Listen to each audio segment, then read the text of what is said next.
Hi, everyone. It's 4 o'clock in New York. Every day, events force us to decide if we believe in coincidences. And in 8 days, voters will have to decide if they believe that it's merely a coincidence that while the American president uses his office to smear immigrants, to attack minorities and women, and malign the media and Democrats, the nation suffers its deadliest attack on Jewish Americans in U.S. history. Voters will have to decide if a Florida man who mailed pipe bombs to more than a dozen prominent Democrats and journalists would have done so in any other political moment. Voters will have to decide if they think that this political climate, one in which the American president tweets images of trains running over reporters, mocks victims of sexual assault, and smears his political opponents by calling them low IQ, corrupt, and crazy, is one that we were hurtling toward whether Donald Trump became president or not.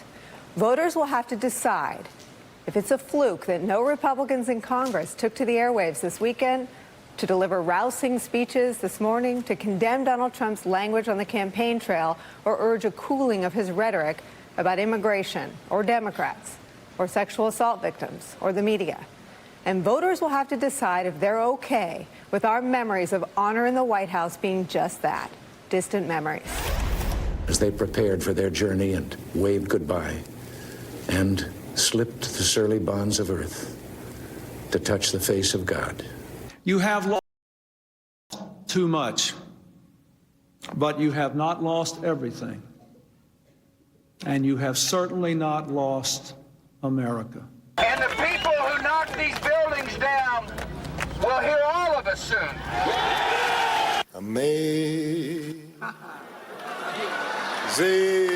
grace, how sweet the sound. Well, I think I've been toned down. You want to know the truth? I could really tone it up because, as you know, the media has been extremely unfair to me and to the Republican Party. You heard Donald Trump's closing message in that last clip, that the media is to blame, something he underscored in a tweet this morning, tweeting, quote, "There's great anger in our country, caused in part by inaccurate and even fraudulent reporting in the news. The fake news media, the true enemy of the people, must stop the open and obvious hostility and report the news accurately and fairly. That will do much to put the flame of anger and outrage. And we will then be able to bring all sides together in peace and harmony. Fake news must end."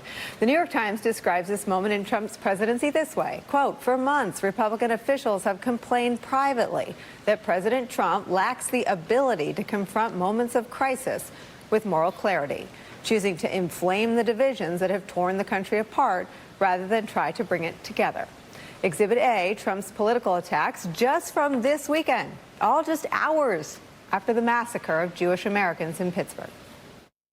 Now, I did a little tiny bit of research, and Mike's opponent, Brendan Kelly, is a vote for Nancy Pelosi and, of course, Maxine Waters and their job-killing agenda. I'm talking about that tiny little, you know, the losers that were some guy named Bill Kristol. He called it wrong from day one. A Democrat named Hillary Clinton. But